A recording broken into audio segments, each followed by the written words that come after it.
How you going, brothers and the occasional sister? This is a Pyro Road. I'm biking along with my bestie, she's behind me there. And I'm going to be back home soon. And when I get back home, I'm going to give you guys the final tale of Frosty the Pig Dog as we take you back to Motueka, under the Motueka Bridge, and then further down to the mouth where I have my hut. And I hope you enjoy that. Thanks for following me on the stories. It's that time of the year, fresh cherries. That's my neighbour. He grows cherries up in there.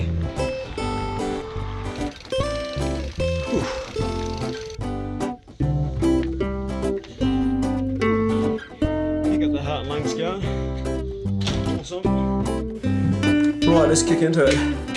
We're down the mouth of the Motueka River in Motueka. I'm in my hut.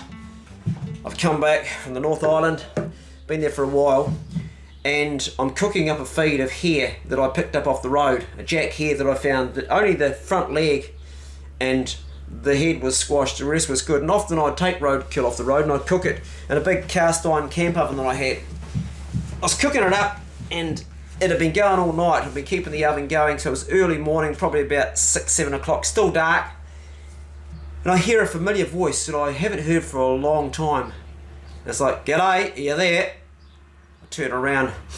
This guy goes, "Smells good." I said, "Is that you, Mel?" And I could hear some bushes breaking through the dark, a torch, and he's coming through. He said, "I thought you'd be awake." And I said, "Yeah." He said, "That smells good." I said, "I haven't seen you for a long time." I was kind of, part of me was like, my heart sank a bit because I knew he was coming to take my dog, Frosty. That was actually his dog. But I was also happy to see him because he was a mate, hadn't seen him for a long time. He put his big old hand out and shook it. He had one of those flat hands, he'd crush all your fingers, the bones he'd crack when he shook your hand, but you never ever showed him how much it was hurting. You always had to act staunch with Mel because he was a staunch guy. And Mel was a tall guy, he was over 6'5", he was a real, a monster of a guy. And I said, "Mate, I'm sorry I didn't get hold of you. I know I was supposed to get Frosty back at the end of summer, but one thing after another happened up north and I just lost contact." He goes, "No problem." As it turned out okay. He said, "I've got a job for you to do. I've got a delivery." I thought there was something coming along. I said, "Okay." So we talked about that business thing. He said, "How long is that stew going to be?" And I said, "It's probably ready. It's been going all night." He said, "Well, make some breakfast for the man. I'm hungry." So I gave him my only pot, which is a big enamel pot, and served it up, and I ate straight out of the cast iron. And we sat there in the dark eating hare stew. I put a bit aside, let it cool down for Frosty, and we talked and caught up about things. And he said, "Jay's been killed." Jay was his partner that he did work with in Australia. And I said, "Oh, okay. Sorry to hear that." I said, "What happened?" He said, "You don't need to know. He's been killed." And I said, "What does this mean?" He said, "Well, I'm having to consolidate the business, so I'm going to go back to Aussie." I said, "What's going to happen to Frosty?" He said, "Do you want him?" I said, "Well, I can't keep him. I can't look after him full time. Up north, I had places to stay, but right now I'm planning on going back to see my mum and dad, and I can't take him back there." And he said, "No problems." He said, "Have you got someone that you rely on that would look after him?" I said, "I do. His name's Bera, and he's a good bastard.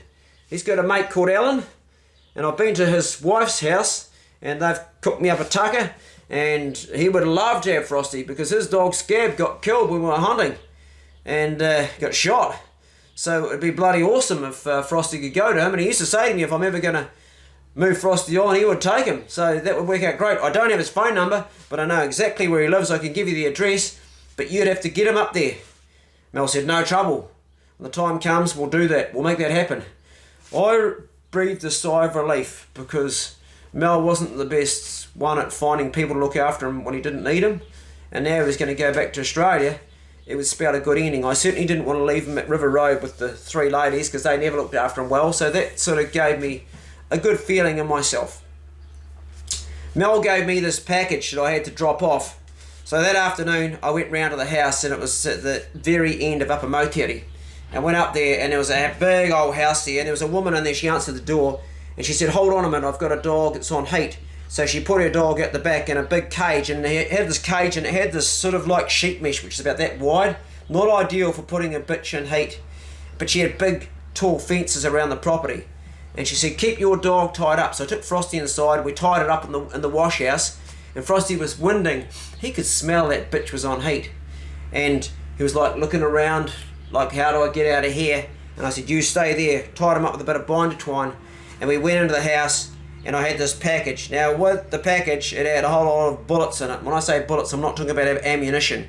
You guys that smoke the old extra broccoli know exactly what I'm talking about. And I had to count out different numbers for different lots and had to write stuff down in a book. And I spent about an hour with the notebook putting different amounts aside for different stuff and receiving the money from this woman.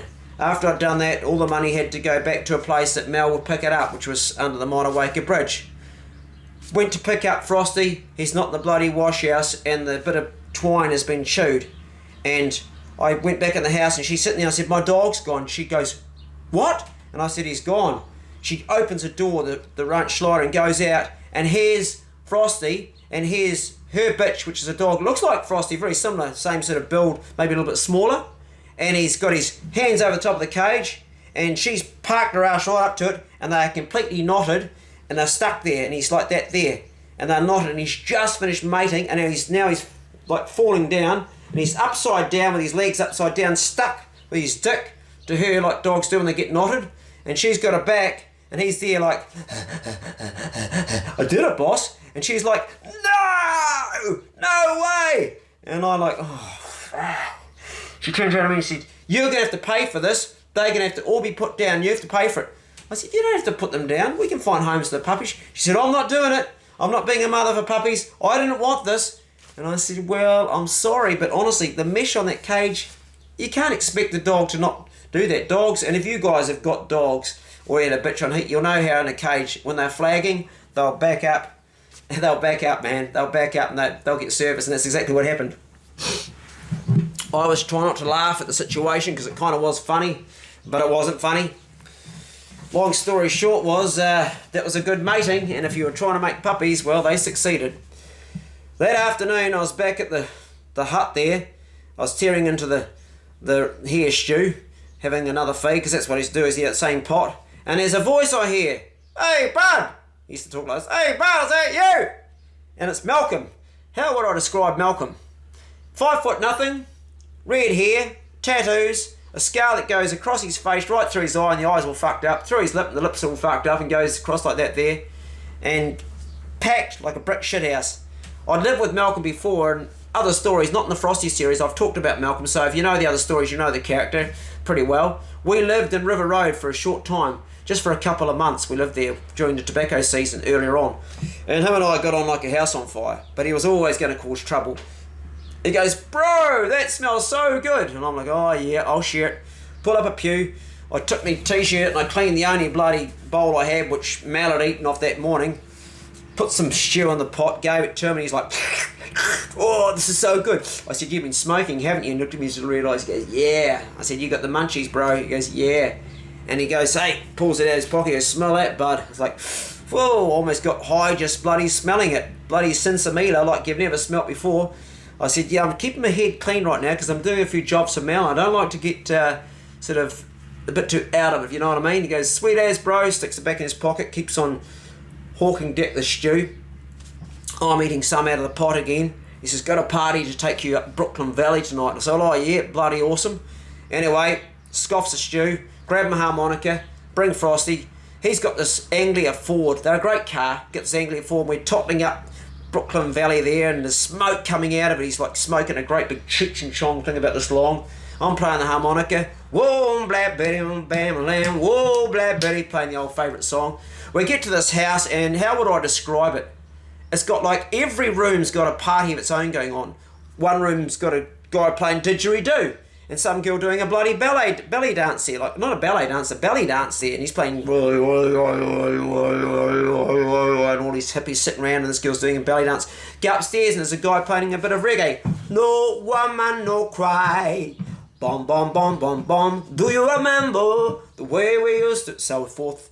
Another room's got somebody there doing an arm wrestling competitions going on. Two big guys hammering out the floor. Another room, a couple are banging each other. Another room, there's a whole lot of couples banging each other. There's not a PA system with a whole lot of noise. Everybody's creating their own party in this house. It's colourful and the smoke's just everywhere. Some people tripping, some people drinking. It's just a crazy, crazy house. And there's a really, really tall woman that's just strikingly beautiful walking around. She's about a head taller than everybody else. Anyway, some bloke had set up a stage, a guy from the North Island. He was a really, really good, I won't say singer, he was an average singer. A really, really good guitar player. He was playing some blues. He was playing that Crossroads Blues by Robert Johnson.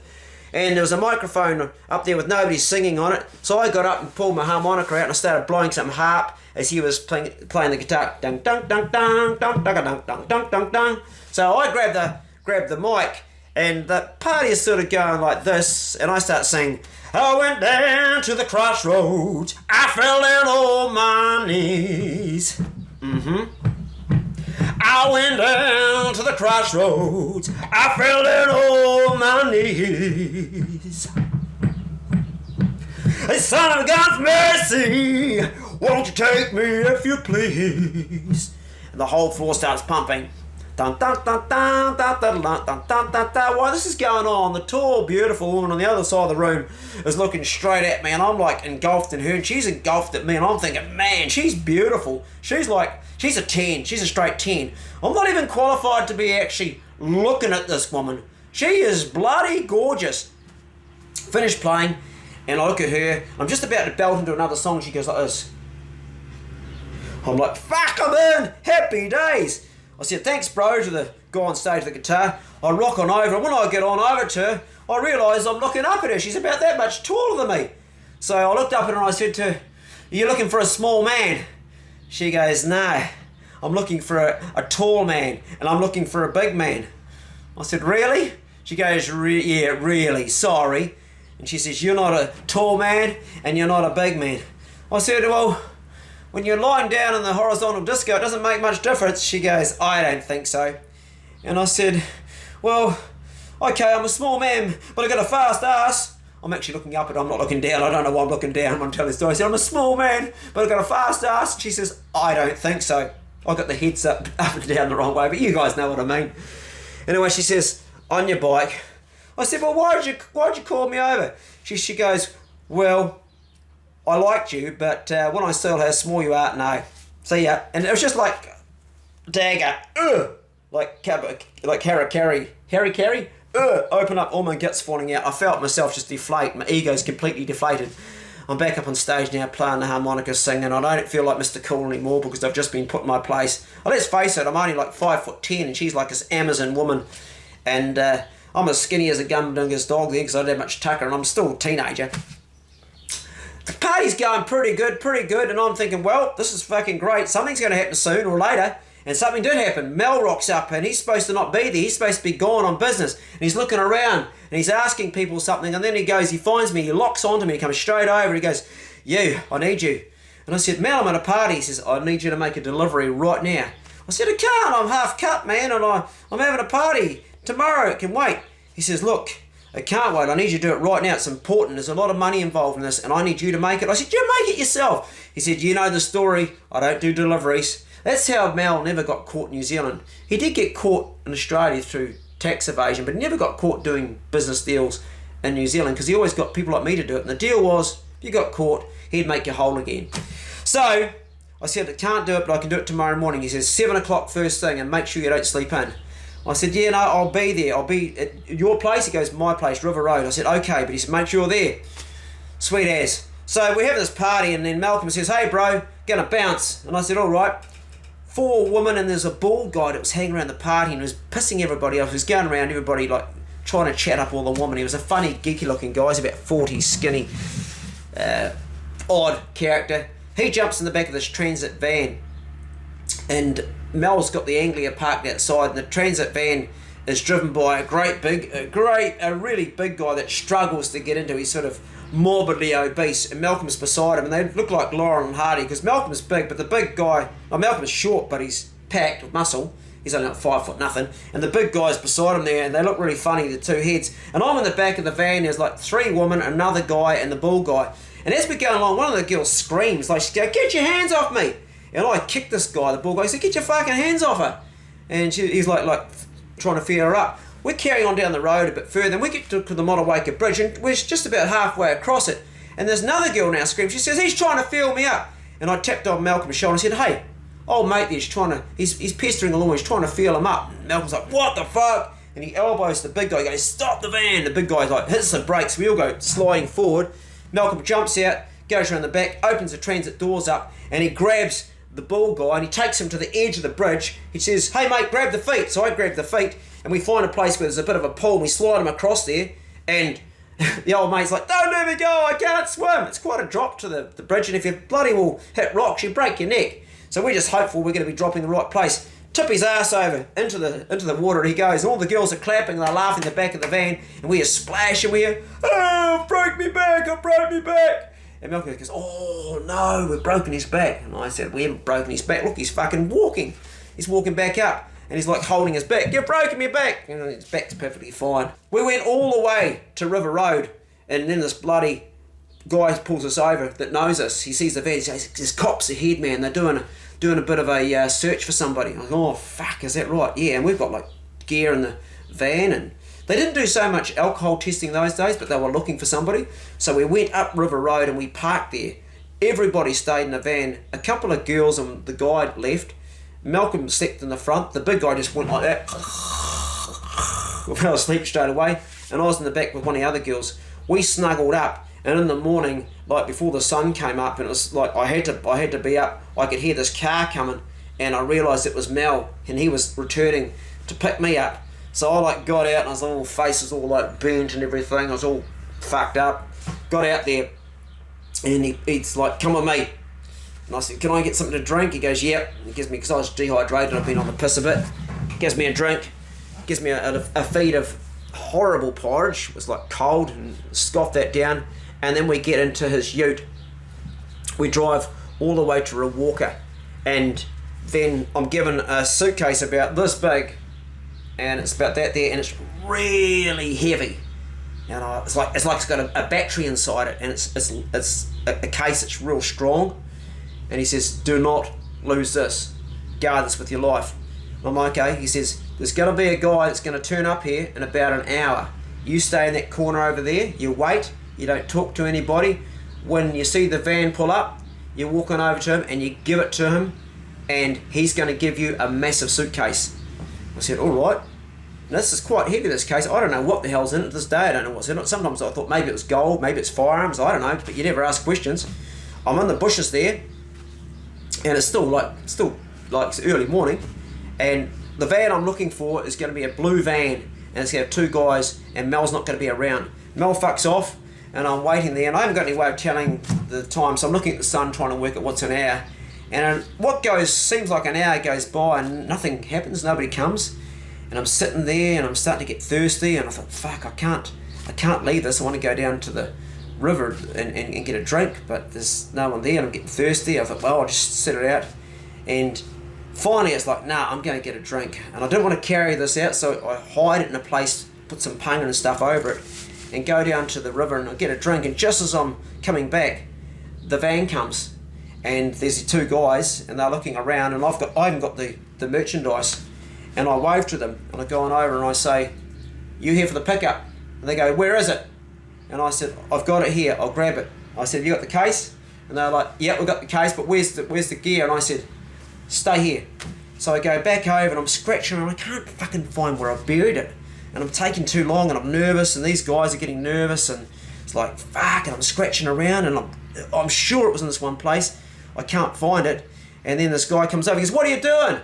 I said, I've lost it, man. It's someone here. He goes, for fuck's sakes. He comes over, and we all start looking for it, and it's like, it's just not there. It's like, fuck, and these guys are getting impatient. I said, look, I will find it. I will find it. Just give me some time. So the tree that I had, there was one that was identical, and I'm normally good with stuff like powers of observation. For some reason, I got this tree mixed up, and I looked over, and there was another tree. It was a carnuka, just like the one I was scratching around. I looked at that, then I thought, that's the one. I went over there, scratched around, and I found it. And just as I like picking it up, I can hear them start their engine. So I'm lifting this thing, and I'm like trying to sprint to the van because they're about to leg it. And I'm screaming, hey, hey, hey! And they hit the brakes just as I get there. It's like, fucking hell. And the guy comes out and he goes, you're a fucking idiot.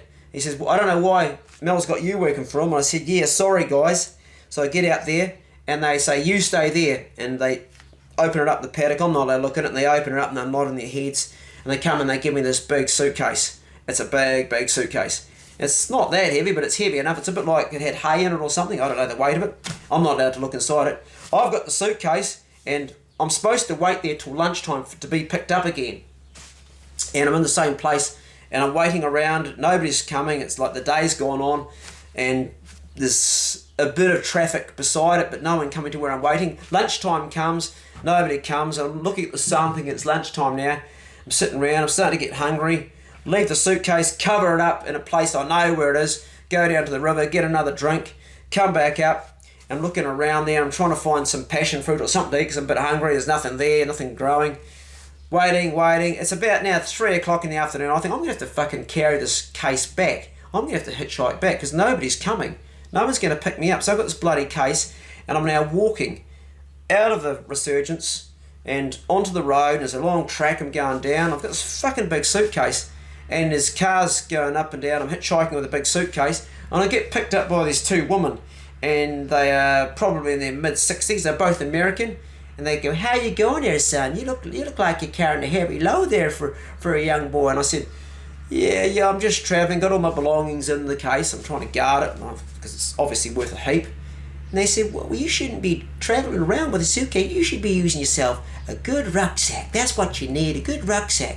I tell you what, we can help you out. We've got a spare rucksack in the back. Pull over. And so the girl pulls over and I'm like, no, pull over. Let's put all your things. Let's exchange it for a nice rucksack. And I said, I don't want a rucksack. I like my suitcase.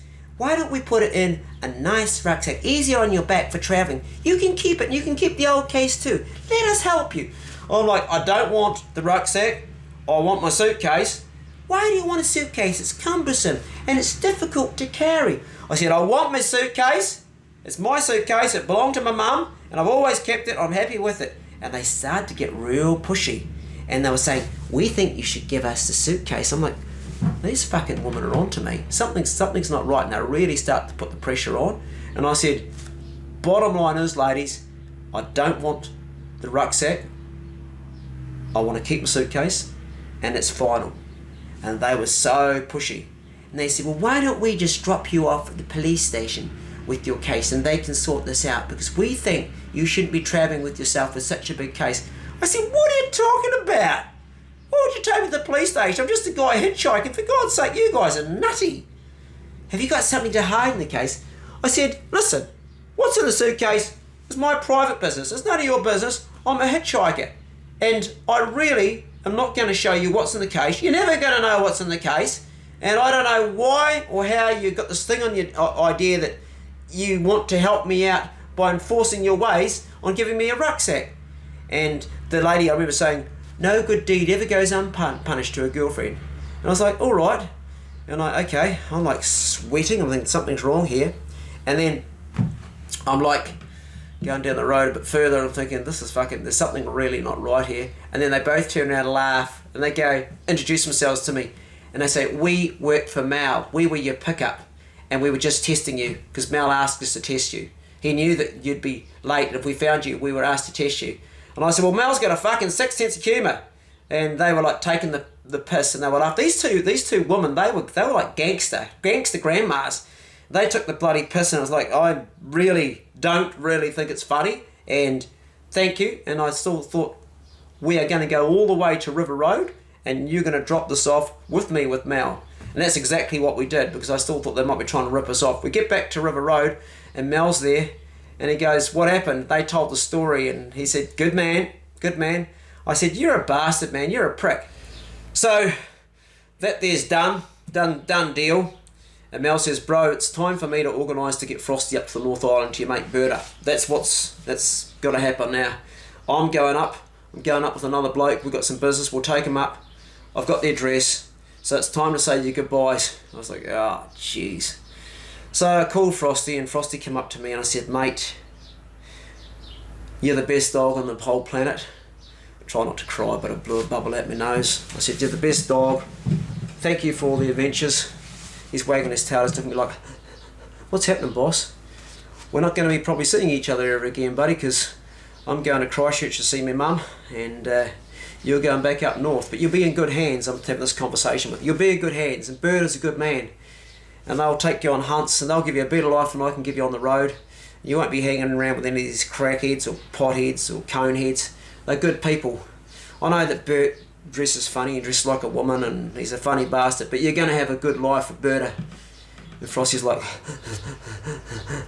and he pushed himself against me like, don't leave me, boss, don't leave me. And I was like, yeah, mate, it's time to go. It's time to say goodbye. And I'm tearing up thinking about it now because, fuck, I love that dog. And Frosty's like, keep me with you, take me with you, take me with you, keep me with you. I love you, man. I'm like, yeah, I love you too, Frosty. He just knew what was going on. And I'm like, my heart's broken, and Mel's like looking at him. He says, come on, man, we've got to go. And Frosty's like putting the collar on Frosty. And I'm like, okay, Frosty, see you later, mate. I kissed him on the nose.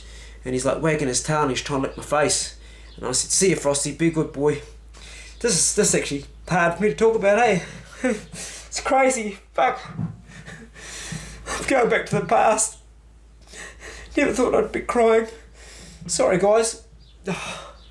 It still hurts. Oh man, it's hard to say. And I felt so bad saying goodbye to Frosty. I felt so bad. I didn't think this was going to affect me. Mel left and he took him, and I missed him like crazy. Whoa, it's hard, it chokes me up. I really missed him. But he gave me some good memories and he was going to a good place. The story's not quite ended yet. It's not quite ended yet. Quite a few weeks, a long time later, I was back at the hut. Malcolm turns up. Hey bro, I got a surprise for you. I said, what is it? He says, look at this. And he's got this little puppy. I said, where'd that come from? He said, it's Frosty's prodigy. He said, you told me about the house, and I went round because she was looking for owners for all the pups. And it's 4 weeks old now, and I've got to take it back, but I can keep it in another 4 to 6 weeks. And it's a little boy and had a patch on his side just like Frosty. I was like, holy shit, that's awesome, bro. That's awesome. It just looks like Frosty. And it was like licking my face and that. And Malcolm's like, yeah, we're going to be travelling together. Oh, I've always wanted a dog, and all your stories you told me about Frosty, I thought, wow, fantastic. So it was a happy ending. Yeah, I don't know, it just affects me so much and I'm sorry I finished the story like this, guys, but I really love that dog, and when I'm telling these stories, it's like it was back there for me in the day. So yeah, I take a pause and just compose myself. There was one last time I saw Frosty and Mal, and that was 2 years later when I was 18 years of age. I'd been staying with my mum in Christchurch, and I moved back to Hoddy Road, which is not far from Motueka, to stay with my dad and my stepmother. And Tish popped in. He said, hey bro, Mel's coming from the North Island, and you won't believe it, he's going to have Frosty with him. I said, really? He says, yeah, I heard it on the grapevine. They're going to be in River Road next week. Next week came around, I was so excited. I drove around. I used to have a Simca. A Simca is a little bit like a Skoda. They're a French vehicle. It was my second car, and I drove around there really excited to see him. And first of all, when I saw Frosty, I didn't recognise him. He got really fat, and so had Mel. They were both quite fat, and he'd borrowed him off Berta. And he'd said to Berta when he'd given Berta, I just need to borrow the dog a few times. And he was going to use Frosty to do a bit of sniffing around up the Marahau Valley and on the coast, because he used to nab other people's electric broccoli. Not a good practice by any means, but that wasn't my business. Here I was. Frosty looked at me, and I looked at him, and he just flew at me. Pew! He's licking all over my face. His tail was wagging flat knacker, and I had tears streaming down my face of happiness. I was like, Frosty! I was giving him a big hug, and his little paws were going 100 mile an hour. He was pushing his head into me, and he was going round and round and round. He was so excited. Mel came up to me, and he looked like he'd aged in 2 years, and he gave me a big old handshake. Said, how's it going? I said, yeah, good, mate, good. He says, you've grown. I said, so have you.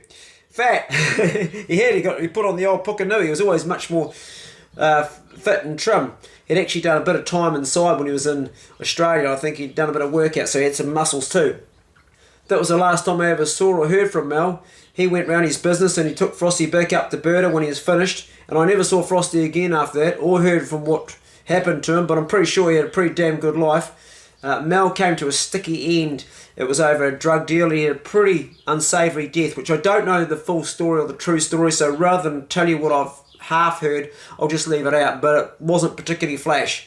I don't know ever what happened to Berta. I never caught back up with him and Alan and a lot of the friends. Never caught up with Malcolm. It's a long time ago. This is over 44 years ago, so a lot of those guys were older than me, so most of them are probably today, they're probably dead. Anyway, this is the Brocheck Club, and I've enjoyed telling these stories. It has been really awesome for me, even emotional, as you can tell, to go back to my past. The Brocheck Club is a channel that I created to find a way to ease suffering of my brothers in one way or another. It was created after one of the young fellas I looked after, young Smash, took his own life tragically, and I didn't know what to do, and something I could make that would alleviate the pain of some people. And some people it's been okay, some people have got pissed off with me because one reason or another, because it hasn't been what they thought it would be, and that's okay. Just unsubscribe. And it's a channel which I will keep on putting stuff on over the years, because it's been a way for me to express and say things I wouldn't put on my other channel, the Clay Tall Stories channel, which is my main channel, which is my income. Clay Tall Stories is what I've been doing for a living for the last 10 years, and that's something completely different. That's something which is my passion, but also something which is an income, so I look after it as a business. This channel has had strikes against it for me saying things that are considered either misinformation or inappropriate. And I'm also posting the occasional hunting one that could get taken down, because hunting has been taken off YouTube channels today, and channels with hunting are being cancelled. Quads and boars, or what's it called, hogs and quads in Australia, 120,000 subscribers, cancelled. A lot are cancelled. This channel could get cancelled, and if it does, I'll just recreate a new one. I'm not losing too much sleep over it. Let me know if you want more throwback stories. If that's what you want, I'll do them, because initially people weren't really enjoying them. If you do, I'll tell you more stories, because I've got more stories and I've got life left to tell them. I've got my travels in Europe, which are, if you think Frosty's colourful, man, they're real colourful. And if you don't want that, if you want stuff like a bit of gardening and just general talking, I can put that. I might put a thing up where you can vote and you can choose. Anyway, guys, that's the end of the Frosty the Pig Dog series, because it's my last times of Frosty. It did have a happy ending. He went to a good home, and I know in my heart that Berta would have looked after him. Go steady. If you have a brother that's struggling with anything, mental health, physical health, anything, then just go to Frosty the Pig Dog, go to the list under it and send him the whole list, because they're in order, and you can sit back and watch the tales and have a bit of a laugh. Okay, catch you in the next video. See ya.